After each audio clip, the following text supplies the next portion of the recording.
really intrigued to see how Yvar's really diverse, intriguing team matches up into some of these Pokemon we've seen before. Yeah, and I'm really curious to see how Yvar kind of ended up building this team as well. Maybe we'll have a chance to kind of talk to him at some point in the event, and especially if he wins this too. So, but we'll have to see how each player matches up against each other.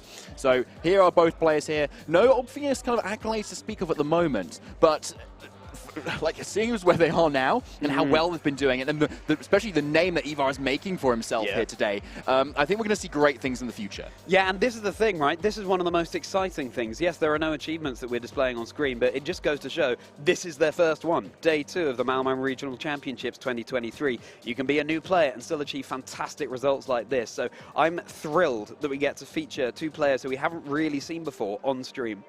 Yeah, and there they are. Like, and Yvar's looking pretty confident there as well. Just knowing that they could probably spread a lot of just havoc with these really interesting teams. I mean, here it is. There is an Annihilate mirror here with Dunsparce, Klefki, Squawkabilly, Tatsugiri, and a very standard Tinglu Treasures of Ruin there. And I mean, we were talking about the Pokemon earlier. Tatsugiri is there with no Dondozo with that Storm Drain ability. I mean, I'm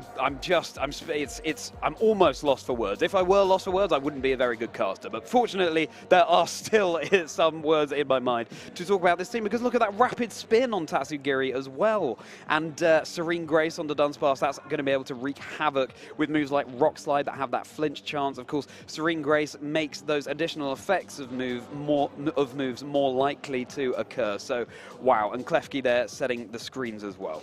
Yeah, so the overall kind of goal of this team seems to be kind of either set up with Annihilate, with kind of your bulk up and your leftovers, and you can, with Tatsugiri, you can kind of support and get rid of any kind of toxic spikes that Glamora might set up, for instance. And Dunsparce also kind of wants to sit there. You want to glare everything so it's paralyzed, and then Rock Slide flinch everything. But on the other side, here is Francesco's team. Absolutely, and it's Annihilate. My eye is immediately drawn to that Thunder Punch there on that. Amoonguss, Arcanine, Iron Bundle, Chien-Pao, and Dragonite. And look at that, Amoonguss's Terra type is Electric there. Of course, a type that it takes neutral damage from quite a lot. Its only weakness is the Ground type, which is an interesting choice given how many Ting Lu, for example, are running around. And then Grass Terrors on Arcanine and Iron Bundle. Presumably one of the main benefits of that to protect against sleep. Yeah, I really like that tech actually on Amoonguss, the Terra Electric. It means it can perhaps sit next to an Annihilate, and it enables it to have the job of redirecting flying type moves a little bit better than say a Terra Water one can, especially because Annihilate and Amoonguss are kind of both weak to that. So perhaps we might see that here, especially versus a Squawkabilly. I can't believe I'm saying these words, which has this Brave Bird here and that Choice Scarf, which, God, there's so much to kind of talk about here. So, looking at those teams, what do you guys think? Who do you think is going to come on top here? It's looking pretty 50-50 at the moment, and you've got until the match starts before this poll is locked in, and whether who you think is going to win. Yeah, absolutely. And something Yvar was saying yesterday is his Squawkabilly does have Final Gambit, and he was saying a benefit of that is that no one really knows about Squawkabilly. No one really knows how much HP it has. So trainers are always surprised to see the effect that it causes. But yeah, it's fair enough to see that the poll was looking 50-50 there. I wouldn't be surprised if plenty of people are hoping for some of the less known Pokemon like Dunsparce and Squawkabilly to come out on top. But we'll have to see how it matches up into Francesco's team. And I'm so excited, David. Here we go. We're getting into game 1 of day 2 of the Malmö Regional Championships. It's Dragonite and Amoonguss for Francesco, and there it is, the Dunsparce and Klefki, which you can only just see, actually, on the screen there. So what a lead coming up here. Klefki, always well known for getting up those screens, and with that amazing Steel and Fairy type, doesn't take a lot of damage from much at all. However, Francesco's Dragonite does have the Stomping Tantrum option, which does allow it to hit this Klefki for super effective damage, but we're going to start the game with a Thunder Wave. Yeah, fairly quick locking in of moves there for our trainers, as Thunder Wave does connect onto Francesco's Amoonguss. Very early doors. Dragon Dance coming out from Dragonite. Really cool tech there. It's going to boost this Dragonite's attack and speed for Francesco. Will it be able to set up safely with this Dunsparce Rock Slide? Oh, Dragonite dodges the attack, which is presumably the Pokemon that Yvar really wanted to hit. But there we go. There's that flinch coming out from Dunsparce's Rock Slide, and I wouldn't be surprised, David, if we see quite a few of those flinches in this game. I think so, yeah. Yeah, I'm trying to think whether that speeds up the game or slows down the game. Because, like, obviously, Pokemon then doesn't do any sort of move, but if you're kind of just chipping away really slowly, it kind of maybe slows it down a little bit. So it'd be interesting to see how the Dunsparce kind of pivots around into Yvar's team and what he's going to bring in to actually kind of dish out a lot of damage here. But it's first, the Amogus is switching out. Yeah, well, we haven't really seen the damage output of this Dunsparce yet, so it could well be a heavy offensive threat. But Amogus is retreating in favor of Chien-Pao, so the defense is going to be lowered of all Pokemon on the field. And here we go, trainers. It's our first Terra of Day 2 here in Malmö, and it's going into that Dragonite. Dragonite for Francesco is going to become that flying type, quite a common Terra type that we see on Dragonite these days. And let's not forget, it's got that Dragon Dance boost as well, so very threatening presence on the field. Thunder Wave is connecting down, however, into Francesco's Dragonite, trying to slow down this Pokemon, maybe pick up a few full powers. But Dragonite eats its Lumberry, so it will no longer be paralyzed, and presumably looking to get rid of that Dunsparce as quickly as it can before it can do any more flinching or paralyses. It's that Terra Blast, and it's a one-hit knockout into Yvar's Dunsparce before it could wreak too much havoc, and Francesco is going to be really quite pleased about that. That's a big knockout. I think Francesco was probably like, right, well, +1 Terra Blast flying, I guess it's enough. Maybe it's enough. Let's see. Because I don't think a lot of people run Calcs versus Dunsparce. So, no. But anyway, it really ended up paying off, and possibly the Sword of Ruin from the Chien-Pao really made the difference there. However, a much bulkier Pokemon has just come in that Ting-Lu, which probably the most standard Pokemon on Yvar's team, and it's looking all right into this matchup at the moment, especially with the flying type on this Dragonite. It's going to be able to hit it with a Ruination fairly hard, or a particularly Rock move very hard. But first, Clefty's going to get up the Reflect.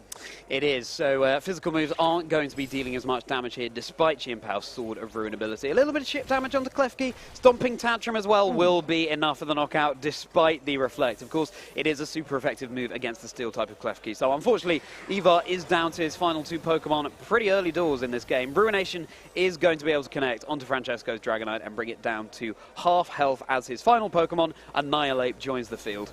I really like the way Francesco's playing this, actually, because if you give Yvar's team a lot of time, he ends up setting up a screen, and then another screen, and then a Thunder Wave, and then a Glare, and then Rock Slide, and Rock Slide, and Rock Slide. And I think, and at that point, Yvar has the advantage. But what Francesco's done, he spent only one turn setting up with his Dragonite, and then immediately piled on the offensive pressure with that Dragon Dance boosted, Sword of Ruin boosted, Terra Flying boosted, Terra Blast, which has been very powerful. And I think coming out of that Turn 2 has been really paying off for him. That is a whole lot of boost, David. Have a little sip of water after that. Thank you. And it's interesting to see that the Dunsparce does have Protect, and maybe Yvar should have kept it safer in these opening turns. But Ice Spinner is going to connect into Ting-Lu. Such a bulky Pokemon, even though it's super effective, does not do too much damage at all. Another Flying-type Terra Blast that was so threatening to the Dunsparce into the Ting-Lu. It's not enough for the knockout. Brings it down to about a quarter, a fifth of its health. Chien-Pao is going to be take super effective damage from Ting-Lu's Heavy Slam, but crucially, it is going to break that Focus Sash, so it won't be able to take one more attack. Yeah, exactly. Ting-Lu is looking on its last legs at the moment, but Annihilate needs to be the win con here for Yvar at the moment, and it can be. It can set up, and especially with the Terrestrialization to the Fire type, it's not going to take super effective damage from the Terra Blast on the Dragonite's end. So there it is, the Terra into the Fire type, which is going to allow it to take a lot of hits a lot better. But the question is, can it, say, boost up enough from taking hits to boost up its Rage Fist enough? It's going to be slower than both these Pokemon too. Let's see. Absolutely, Ice Spinner is going to connect into Ting-Lu, and that will now be enough for the knockout. So it is this Terra-Fire Annihilate against the world, and it's a Pokemon that can do it. It has the resources, but if Dragonite keeps setting up these Dragon Dances, then it will be quite the tall order. How is Yvar going to be able to utilize this Annihilate? It is going to go for its signature move, that Rage Fist. How much damage will it deal into Dragonite is not enough to pick up the knockout, but Annihilate is still sitting here on full HP. It's a tall order, but it might be possible. Yeah, great call for Francesco there, actually, to not attack the Annihilate that turn, because, as we see, if it had, it would have doubled the power of the Rage Fist, and Dragonite would have gone down. But this time, it's an even more powerful Terra Blast. Fighting type or not, Terra Blast takes that Annihilate down, and Francesco gets the win for this Game 1 of the Round 1 of the Day 2 of the Malmö Regional Championships. What a high-octane start to our Day 2 here in Malmö, and it's such a shame to see Yvar's team go down so quickly there. It's back to the drawing board for him, working out what went wrong and where. And I think for him, it seems like Dunsparce is a key player in his team. So perhaps he'll want to keep that Dunsparce a little bit safer coming into this next game. Make sure Klefki gets up both screens, perhaps, even though it was mainly physical damage coming out from Francesco's team in that game. But maybe utilizing that protect a little bit more on the Dunsparce would be a good way to go. Maybe switching around, pivoting to get it in the right position where it cannot be taken out by a quick knockout from anything on Francesco's side. Yeah, that Dragonite was a huge problem for Yvar. And kind of looking into game 2, arguably you could change a few things up, even with the same lead. Even though that Dragonite has the Lumberry, if you say go Thunder Wave and Glare in the same turn, maybe, because that Dragonite doesn't have Protect either, you can quite safely just target into that. You can get rid of the Lumberry for first Thunder Wave, and then the Glare fully paralyzes it. And then after any Dragon Dances, you're still going to outspeed with, say, your Dunsparce or whatever you've got in the back still. Obviously, with the Amoonguss on the field at that point, you can obviously Rage Power things away. But as we saw, it was heavily pressured just by the secondary effects of all of these moves, where chances are it's probably not going to move every turn. Exactly, but we're already into game 2 here. What switches up are we going to see? And it's going to be that Squawkabilly. So Yvar switching one less common Pokemon for another in that Squawkabilly. And Intimidate is going to be dropping the attack stat. I quite like that switch up, given how much physical offensive pressure was coming out of Francesco in that game 1. So clearly Yvar has practiced the techniques on his team. He knows what they are capable of. As Squawkabilly lands an immediate parting shot into Dragonite. Ooh, no Rage Power to speak of either, and no Terastallization on the Dragonite either, so very risky, because Francesco leaving his Dragonite open to a potential Draco Meteor from this Tatsugiri, actually, but as we can see, Yvar probably hasn't gone for it this turn. However, parting shot has lowered the offensive pressure of it, so Dragon Dance has put itself back up to neutral attack. Klefki gets to come in as well, and I think we're going to see the Taunt come out from this Tatsugiri now into the Amoonguss, which is now not going to be able to do any Spore shenanigans, which it looks like it's probably going to be doing here too. And there it is. It's worth saying that Dragonite is not at neutral now. It's at -1 still, because there was the Intimidate as well as the parting shot. Great point, Charlie. It is still, it's still not in the position it wants to be in, but it can still threaten some massive damage, especially if there is that Chien Pao lurking in the back for Francesco, ready to reduce the defense of all Pokemon on the field. But Dragonite, in fact, is going to switch out, reset those drops to its statistics as Annihilate comes out for Francesco, something we didn't see in the previous game, as Tatsugiri comes back in favor of Squawkabilly. So there is some Intimidate cycling going on here, plus the parting shot, but of course that is going to give the Annihilate a boost, a Defiant boost, a +2 boost to its attack, which now brings it up to +1 overall.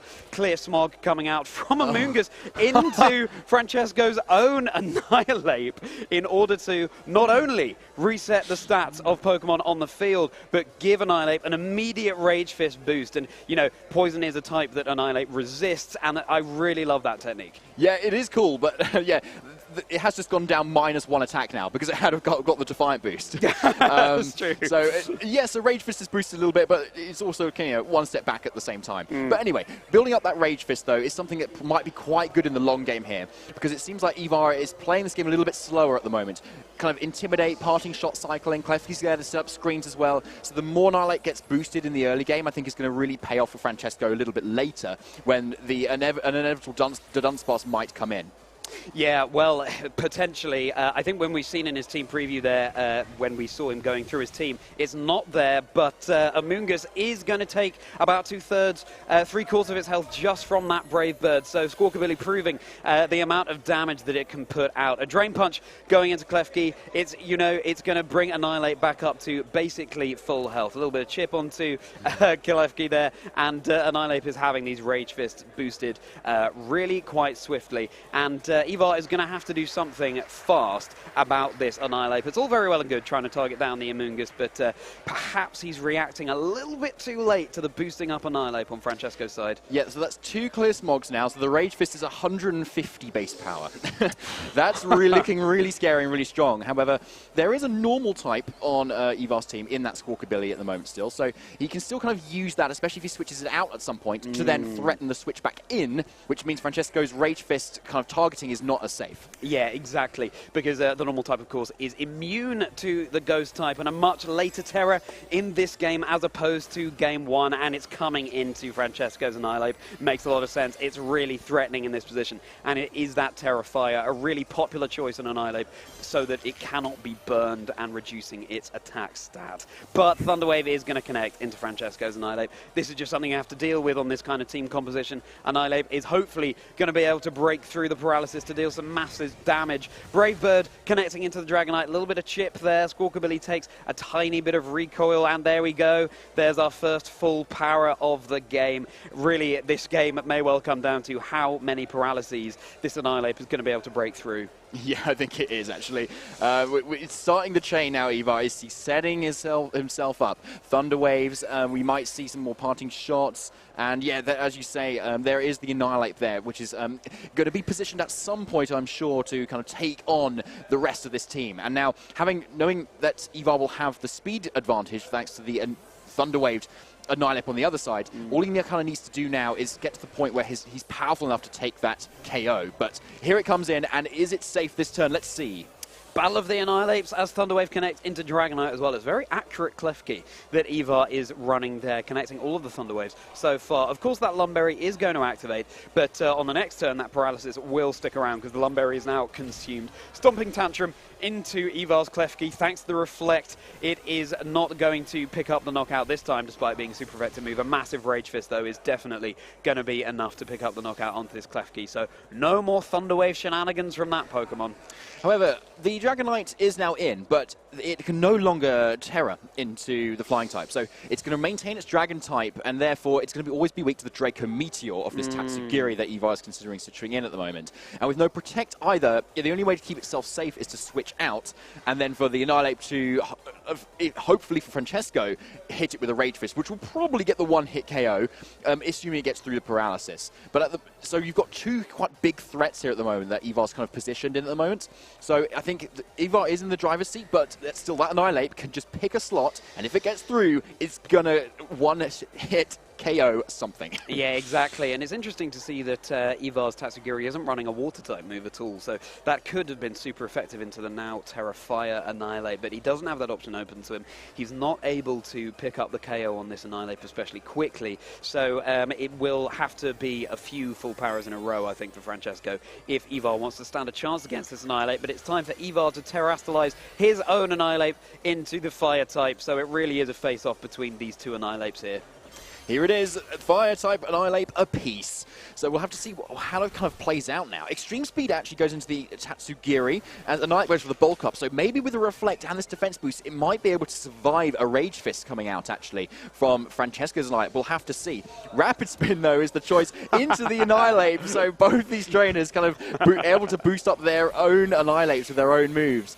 Drain Punch hits into the Tatsugiri, not doing much damage at all, really, thanks to that Reflect, and maybe a little bit of bulk investment on that Tatsugiri too, as the leftovers just kind of heals up the Annihilate on this side. David, we're seeing some such cool text today with that Rapid Spin boosting up Annihilate's Rage Fist, as well as Clear Smog for Francesco, boosting up Annihilate's Rage Fist. It's a really quick locking in of moves as well. Another Rapid Spin, giving Annihilate another boost to its Rage Fist, and boosting Tatsugiri's speed even further. Dragon Dance, boost, boost, boost, boost, boost, all around the field here. Dragonite gets a boost to its attack and its speed as well. Annihilate is going to go for its signature move, Rage Fist, and it's going to be connecting into Francesco's zone. It's not enough for the knockout. A responding Rage Fist coming out from Francesco's Annihilate into Tatsugiri. That is, of course, enough for that knockout there, given how low Tatsugiri was on health. Oh, David, I'm still catching my breath.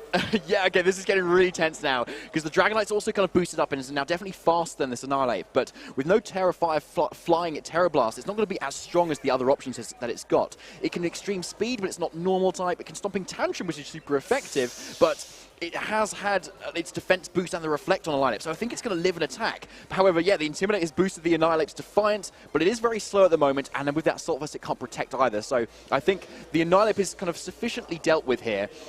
plus, the Squawkabilly has a choice scarf. So depending on the speed stat of the Squawkabilly versus the +1 Dragonite, the Squawkabilly might still be faster, assuming it can survive an extreme speed from the Dragonite, obviously. Yeah, this is tricky for Squawkabilly because whatever move it locks into now, that is it for the rest of the game. There's no more switch possibility for Yvar, so he really wants to choose that move wisely. And of course, it is just Yvar's 2 Pokemon, Squawkabilly and Annihilate, against the rest of Francesco's team. He has all 4 Pokemon remaining. It's going to be Chien-Pao coming back in, so it will be dropping the defense of everything in the field, which could work against Francesco as well. But coming into this term, it could well be quite decisive. It's Brave Bird. That is enough for Francesco's Mega Boosted Annihilate. That picks up the knockout. So Francesco is down to 3 Pokemon, and it's Squawkabilly and Annihilate against the world here. Squawkabilly takes that little bit of damage in recall. Rage Fist is going to connect into Chien-Pao, but it is wearing that Focus Sash. So whatever happens, it won't be enough for the knockout. And in fact, it just brings it down to just below half of its HP. Yep, so Chien-Pao does come in and is able to take at least 1 hit here as now Amoonguss comes in. However, the Squawkabilly with its Choice Scarf and Brave Bird is a strong move. It might be enough to actually knock out this Chien-Pao, but with the Amoonguss coming in, it can keep its partner safe. However, it would probably be at the cost of a KO to itself as well, but it's the Sucker Punch first, and it's not quite enough for the knockout. It's not. Squawkabilly going for the Brave Bird into the Amoonguss. It is that knockout, and I think Annihilate will be following up with a big KO on this Chien-Pao too. Oh my goodness gracious me. The tides of this battle are shifting so rapidly. Squawkabilly is going to go down thanks to that recall, but it put in work. Brave Bird was the correct move to lock into, as Rage Fist will connect onto Francesco's Chien-Pao. That will be enough for the knockout, despite being not very effective, given the damage that this Annihilate has received, boosting up its Rage Fist. It's 1 more Pokemon left for Francesco, 1 more Pokemon left for Yvar. Dragonite is rejoining the field. Annihilate is on full health. Dragonite has had a little bit of chip damage. Here we go. We're in the end game now, trainers. Yeah, it's going to have to be a stomping tantrum crit, I think, for Francesco, but no, he's not going to go for it. It's over now. Game 2 goes to Yvar. 1 game apiece, and we're now going into this game 3 here. Oh, my goodness, we're going into game 3. David, I don't know if my nerves can take it, quite frankly.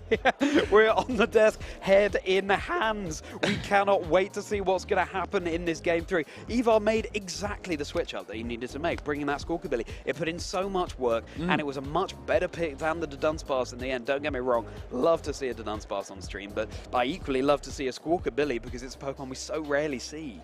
Yeah, exactly. And maybe Yvar's just doing it for the fans now. He's bought every member of his team already. So, like, it's exactly what we want to see here as in our position, I think, and in everyone's position too. So yeah. The question is, Francesco is going to have to adapt, I think, at this point, because the Annihilate, yes, it was Assault Vest, it was boosting up those Rage Fists, but I don't think he anticipated how Yvar would quickly boost up the Rage Fists of his own Annihilate, which seemed to be the main way to kind of deal with the bulk of Francesco's Annihilate. Yeah. So he's going to have to deal with that somehow, I think, and maybe committing the Terror to his Dragonite might be the way to go back to doing again, like he did in Game 1. Yeah, and I also really want to give a shout out to the bulk up that Yvar chose to do on his Annihilate, getting that little defense boost, because Francesco's Annihilate was looking so threatening at the start of the game, and that's a really nice way to deal with that. I'm wondering about Francesco's Iron Bundle, because as long as Yvar brings that Squawkabilly for the Intimidate pressure, of course Iron Bundle being more of a special attacker, it's not going to affect that, and it can deal some really good super effective damage actually to most of Yvar's team, especially if the Annihilate for Yvar does go for that Fire Terror. That's a great point, and this Iron Bundle is booster energy as well, so if it is boosting that speed like a lot of Iron Bundles do, then it will be able to outspeed the Choice Scarf Squawkabilly anyway, and it'll still be able to threaten a 1-hit KO, so that might be the switch up we see here, Charlie. Let's see if you're right. It's not. It's going to be Dragonite and Annihilate for Francesco, and Klefki and Squawkabilly once again for Yvar. So Yvar going with the lead that worked for him in the last game, giving an immediate Defiant boost to Francesco's Annihilate. But really heavy offensive threats on Francesco's side. And as for Yvar, doing what he has now become known to do, which is disrupt. Yep, so Yvar's going to start positioning now. So, and I think shortly after this parting shot that we've seen him lock in, we'll see kind of the rest of Yvar's plan going into here, whether it's the Dudunsparce he's going to start setting up for, or that Annihilate again. I'm going to bet it's the Annihilate again, because it did so well last time. But at first, it's the switch out for this Dragonite.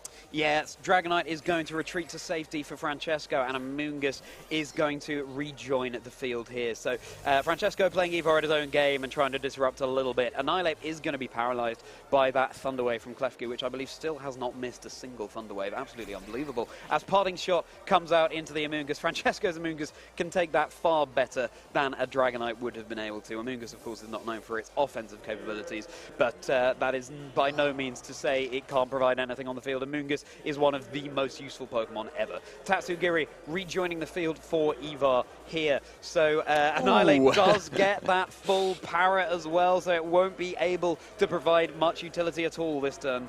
Yeah, I like that. I think the Klefki had actually missed one Thunder Wave earlier on a previous game when the Annihilate kind of switched in. It did miss, but it managed to get it on a little bit later on in that match. But Reflect does go up this time for the Klefki as the nice safe taunt from Tatsugiri comes out too.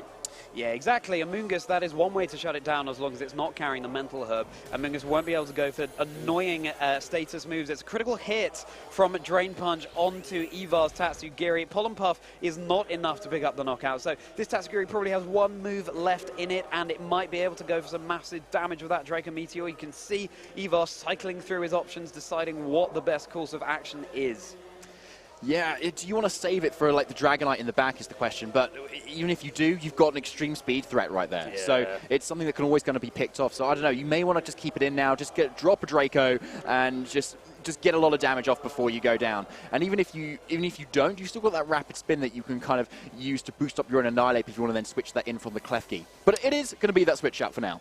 Yeah, it is. Tatsugiri might just in the late game to be able to provide that little finishing touch. Yvar will have to see as Annihilate rejoins the field, and a far more positional game this one than we saw in the previous game as Amoonguss switches out for Francesco in favor of Dragonite rejoining the field. Another Thunder Wave, however, connecting into Francesco's Dragonite. The Lumberry will cure that paralysis, but after that it will be vulnerable. It won't be able to cure it anymore because the Lumberry will, of course, be consumed. Yeah, Lumberry's consumed, but now it's still at risk of getting another Thunder Wave into it for a following turn. But first, the Rage Fist comes out into the switching in Annihilate with a critical hit. Goodness. So going through any sort of screens or anything, that is not what Yvar wanted to see going into this turn now.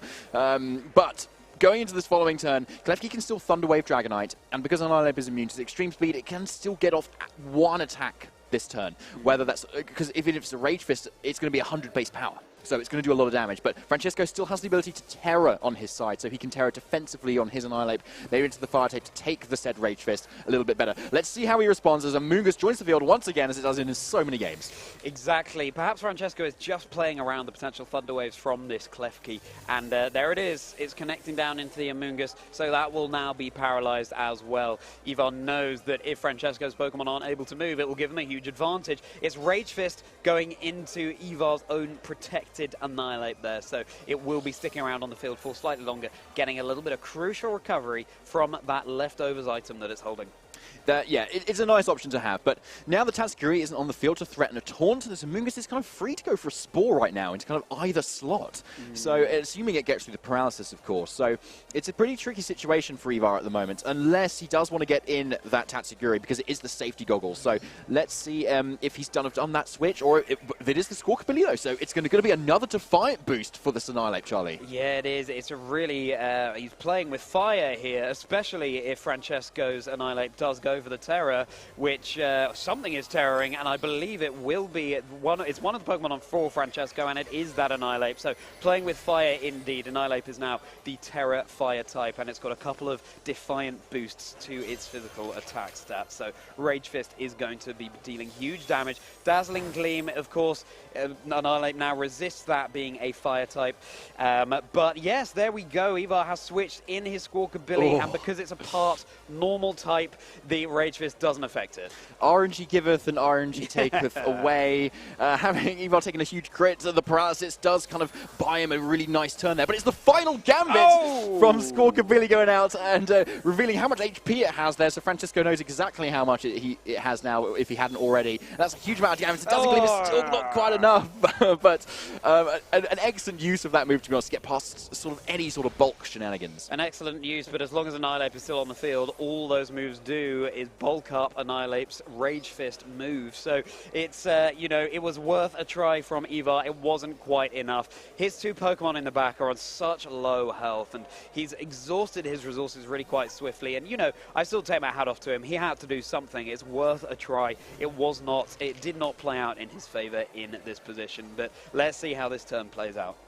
Yeah, so Annihilate and Mungus are obviously very much slow now thanks to the paralysis. Annihilate can be picked off by a little probably anything here, but Mungus is still looking rather healthy. So I think if you're Yvar, you need to kind of, I think at this point you need to bank on the full paralysis from Mungus. Kind of, you pick off Annihilate with your Tatsugiri, and then hopefully with the full paralysis analysis on Amoonguss, use your opportunity for your own Annihilate to maybe boost up with a bulk up or something. And then Leftovers helps you recover a little bit more, because you can always take an extreme speed from the Dragonite in the back. And yeah, there is the full power.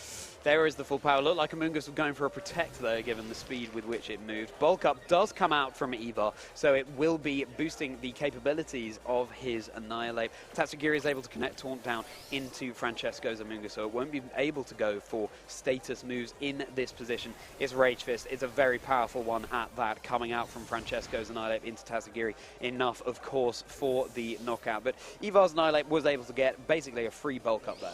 Okay, yeah, he's got the bulk up, he's got some leftovers recovery, so, and there's still 2 Pokemon on the field who could potentially not move at all next turn. Exactly. So he could potentially still keep bulking up. Now the Dragonite in the back managed to avoid being paralyzed by the Klefki earlier on, so it is probably going to be faster than this Annihilate if it comes in, assuming the bulk of these Pokemon are as typical. But there's the switch up, Charlie, that you predicted. It's in the back. Don't count yourself out just yet, man. Absolutely, and what a great time to let this Pokemon join the field. It is the fastest thing there. And so this Annihilate for Yvar is not on very high health. It's also only boosting its physical defense with Bulk Up rather than special, so they will not matter in the face of this Iron Bundle. And yes, Francesco's Annihilate goes down, but there's a new offensive threat that's joined the field in this Iron Bundle. Now, I was assuming Yvar would go for the Protect on that turn in order to get a little bit more leftovers recovery, but it's a good thing he did attack, because on this next turn, he can go for that Protect. Get a little bit more health and, you know, maybe claw something back, but this Iron Bundle is looking quite the threat. Yeah, it really is at the moment. It's going to depend on the bulk on this Annihilate and how much training it's got too. I'm not sure if there was any kind of light screen set up earlier by the Klefki or not. So that may come into play if it is. But this Iron Bundle is a strong Pokemon, and especially for a Hydro Pump, I don't think Annihilate is going to survive that attack. No. But if it's a Freeze Dry, which is a little bit safer, that may not quite get the KO. But it's going to be for the Protect from the Iron Bundle too. Yeah, Protect from Iron Bundle, keeping itself safe just in case Yvar's Annihilate decided to go for a Fighting type move there, which would have been super effective damage. Amoonguss does get full power, but it doesn't matter too much on this particular turn, given its Protects all round. So I don't believe Light Screen was set up earlier, but this, I think, is the last turn of the Reflect. There it is. So Annihilate does have a little bit more health than it did before. It's less physically defensive thanks to the Reflect expiring, but that doesn't really matter in this position because it's the Iron Bundle for Francesco that can deal special damage. Yeah, let's see if it's enough, basically. I don't know. I think the Freeze Dry might be very close, I think, but it might be enough. But the thing is, as soon as it survives and a Drain Punch comes off from the Underball, it's the Hydro Pump instead, and it's not quite enough. Does Drain Punch come out? No. Oh, it doesn't. It's going to be Rage Fist. It's going to be just a Rage Fist. Is this enough instead? Yes, it is. Enough. Oh, my goodness. So does Amoonguss kind of push through the paralysis at the moment? Let's see. Is it going to? Yes, it is, and it will be that Spore. That is a shame, because on this next turn, Annihilate will take some mandatory sleep. You're right, though, David. If Annihilate had gone for Drain Punch into that Iron Bundle, and it had got the one-hit knockout, then Annihilate would have received a massive boost to its health, and that might have just been enough to clinch out the game against this Dragonite that's coming back in for Francesco. Perhaps, but it was always an uphill struggle. Always was going to be for Yvar. But here we go. He's going to lock in his move, but there's not much Annihilate can do in this position.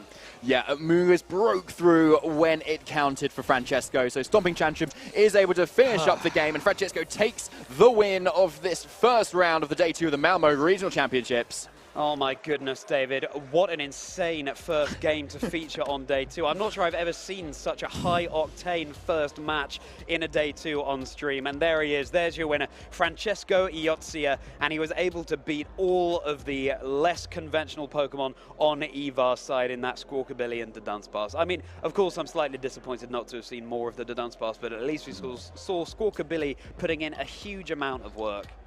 Yeah, it did, exactly. And like a lot of kind of the paralysis or the flinches or the critical hits could have gone really either way, even if both games had been, or 3 games had been played out the way they did. Like, as soon as you get a paralysis in the right position, suddenly it completely switches it. Because if we saw that Among Us in that final game there, where it got the full paralysis when it didn't matter, and then it broke through when it did. So if that had been switched around, we would have been looking at something very different, maybe. I also think we'd have been looking at something very different had Dunsparce been able to put in more work in that game 1, because with the Serene Grace ability, his rock slides have the higher chance to flinch. And, you know, one of the most frustrating things is not being able to hit through a flinch. And, yeah, that may well have been able to put in some work for Yvar, but of course it's not a technique you really want to rely on. It's not the most consistent. And I loved how he switched up his play in game 2. Yeah, like credits to him for running such an awesome and incredibly team, and like I think we've been privileged to kind of cast that game. To be honest, I think he's done very well. But it's only been round 1, so we may even see him in top cut still. He's got plenty of rounds to go to be able to get some more wins to be able to get the record that he needs to enter that area. But first, it's going to be Francesco that we're going to be talking to a little bit later once we've got him for interview. So it'd be really interesting to see what his kind of thoughts were going into that match. Just seeing those 6 Pokemon and going. What's my plan? Yeah, exactly. He will not have been calking for most of the Pokemon on Yvar's team.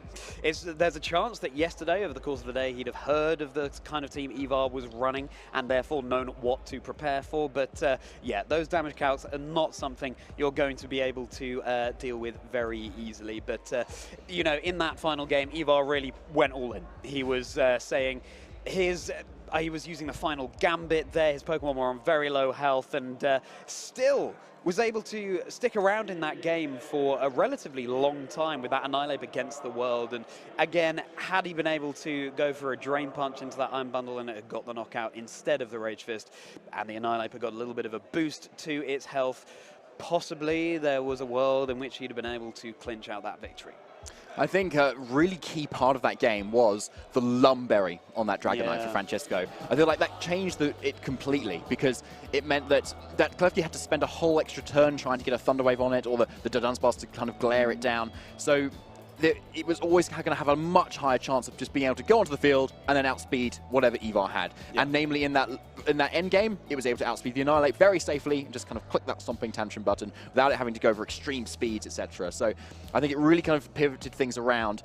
And with that multi-scale too, it just maintains so much health as well when you're at full health. Yeah, exactly. You really want to just get any damage at all onto that Dragonite with a multi-scale ability just to break that, and then all your subsequent attacks, especially if you go for bigger moves, will be doing a huge amount more damage. And yeah, it's not like Francesco is running an especially meta team either. Yes, it's Pokemon that we tend to see a lot, but in this particular combination, not so much. And you know, there was Chi and Pow as the Treasure of Ruin of choice for Francesco, and Ting-Lu for Yvar. Not that we really saw it put in too much work in that game, but it goes to show, you know, Yvar was down a game, of course, as we started the stream, and then going into game 2, he just made the right switch up. So it's a real lesson in not, you know, not checking out mentally too early, playing to your outs, deciding how can I switch up, how can I counter this team that caused me a problem in the previous game. So yeah, again, a testament to the mental resilience that you need in this game. Yeah, and or Squawkabilly resistance that you need in this game. Exactly, Maybe that's going to be something that people are going to want to kind of switch up to a little bit more, because it's a really interesting kind of piece in the game, right? Because if you want a kind of parting shot, there's Grimmsnarl that you can kind of choose there. There's maybe weak to Fairy, which Fluttermane is kind of everywhere at the moment. But what Squawkabilly offers is a ghost resistance to a Fluttermane, and with a choice scarf you can get a party shot off before that as well. You've got speed control through Tailwind, and flying offense is really something that is not a lot of trainers have, but obviously do want, especially as we saw in this Dragonite, having the Terrified Terra Blast to be able to get that reliable flying move. Squawkabilly has it from the get-go. Yeah, exactly. Not a huge amount of flying resistances in this format at the moment. And you know what, David? Arcanine, we've been saying, potentially is the Incineroar of this format, but what about Squawkabilly? It provides that Intimidate, it provides that parting shot, pivoting around. It's, yeah, my eyes have really been open thanks to Yvar from that game, and it's given me so many exciting ideas to try out in the teams that I want to build. Has it done for you? Why don't you let us know in the comments? And more Pokemon that have come out from Yvar's team in particular that you really want to have a a play with, giving you some fresh ideas. What a way to, as Regulation C goes on, you know, we're used to this format now, what a way to freshen up people's ideas in Regulation Set C. Yeah, like, it really has. And, like, kind of looking at Squawkabilly too, and kind of compare it to maybe previous formats, it's very similar to like a Staraptor in a way. Like, it's got Intimidate, it's normal flying, it's got Brave Bird, it's got Final Gambit, it's got Tailwind, I think, but maybe not that Parting Shot. And Parting Shot is a very, very useful move that we've seen on Persian, Alolan Persian, we've seen on Incineroar, obviously, in lots of previous formats. So maybe for that reason alone, he had Squawkabilly, because as you can see, it's a very useful move of just immediately lowering offensive pressure of whatever is there, because it's attack and special attack that you lower, and then you're able to bring in something a lot safer that can then make the most of a nice situation to then set up further. So I can see in like another game where there maybe isn't a Lumberry Dragonite, that the Dunsparce could just sit there, rock slide, rock slide, rock slide, rock slide, and chances are when you click it, you're probably going to get a flinch. Yeah, you were really in that rock slide groove there, David. Rock slide, rock slide, rock slide. We're having a little boogie on the desk. It's also worth calling out, though, that there are plenty of Pokemon in this format with that Defiant ability, and there is that always that threat, be it King Gambit or the Annihilate, for example. So, you know, maybe for that reason, Parting Shot hasn't seen so much play in this particular regulation set. But as you can see, the Defiant boosts don't mean everything, especially if you can, for example, Encore your opponent into a move that isn't dealing any damage, or you can paralyze it, put it to sleep. So, you know, it's slightly playing with fire, giving your opponent a deliberate Defiant boost, but it doesn't have to be the end of the world. No, exactly. It's a very nice move for that, and you can just kind of pivot it into something else completely. So, but very well played for both these players, and really good to see how Yvar could use his team to two different modes to kind of do the thing he wanted. And having the Annihilate Mirror is something that I don't think we've seen since like Regulation Set A, maybe, for like the Malzahn Annihilate combination we used to see so much. Yeah, exactly. It's really kind of dropped off now that the Treasures of Ruin have kind of mixed things up a bit more. Yeah. And Fluttermane just kind of entered the core, really, which kind of really threatens that duo. Yeah, but with the adaptation of the Assault Vest on this Annihilate, and having Rage Fist and Drain Punch and things, it's going to be able to take, say, Fluttermane hits a lot better, and actually it turns that kind of loss into a Fluttermane, maybe into a win suddenly. You can Rage Fist it back, so suddenly the Fluttermane's on the back foot if you're running this Assault Vest set. So I'd be interested to see how Francesco's kind of used this Assault Vest Annihilate to other effect in kind of other matchups that we maybe haven't thought of right now. Yeah, exactly, and if there is one Pokemon that can claw back a victory, it is that Annihilate, and it might not have been Mousehole, but it was Clear Smog and Rapid Spin that was boosting up the Rage Fist of the Annihilate on the field. Yeah, what a crazy game. What a way to start the stream. And you know what, David? I want to hear from our winner, Francesco Iozzia, how he prepared for this particular team, how he was feeling during that game. Here's our interview. Thank you so much, Charlie, and welcome to the interview of your winner from the first round of Swiss in Day 2 of the Malmö Regional Championships, Francesco Iozzia. Francesco, that was a crazy game to start off the day. How are you feeling right now? All right, I feel pretty nervous because like the game was tense. It was decided by some major RNG, like the crates and stuff like that. But overall, I feel pretty good because, yeah, it's just a huge achievement to get into Day 2 and also to win the first round. So I'm feeling pretty confident in going forward, like after this. Definitely, and sometimes you've got to have some of those tense first rounds to set you up for the rest of the day and just get you set going. the mood right, I guess. Yeah. Definitely. No shortage of good opponents in Day 2, of course. Talk to us a little bit about the game. I mean, Game 1 was really solidly in your favor with the Dragonite. You played that so well. Yeah, I figured out, like just watching my opponent's team, that if I succeeded in pushing the damage from the very start, he couldn't have the time to react because I have a Lumbarian Dragonite, so I can at least avoid one paralysis per turn. So if he goes for another T-Wave, for another Thunder Wave, I can maybe get a kill on the downstairs as it happened. before he can set the screens up, so I can really push the damage, and that plan went really my way. So it worked right, let's say. You certainly did very, very well in Game 1, but Game 2 and 3 was a little bit more of an adjustment from both of you. How are you feeling in that end game in Game 3, where you had the Iron Bundle and you just needed to use that Among Us to support it to take the win? So when I ended up with Among Us and Bundle, I just figured out that if I just needed not to be extremely unlucky, I guess. So I just needed to land the Hydro Pump, but if I didn't, a Spore was okay. I just needed to not get paralyzed on Among Us. So in the end, I got both, so which played in my favor, of course. And but I think the major things in Game 3 especially was the crits on the Rage Fist into the Annihilate that was just switched in. Yeah. I was really worried about that because with the screens up and stuff like that, it should have dealt so much damage as it did. So I was very lucky in that one, and it kinda gave me the edge in this Game 3, honestly. Sometimes you need those windows, and especially with all of the things that could have gone against you, you've still got to press all of the right buttons to get to those sort of end games. Speaking of the team that your opponent Yvar was playing, it's very different to anything that we really see in the regulation set C format. How do you approach team preview when you see a team that's so different?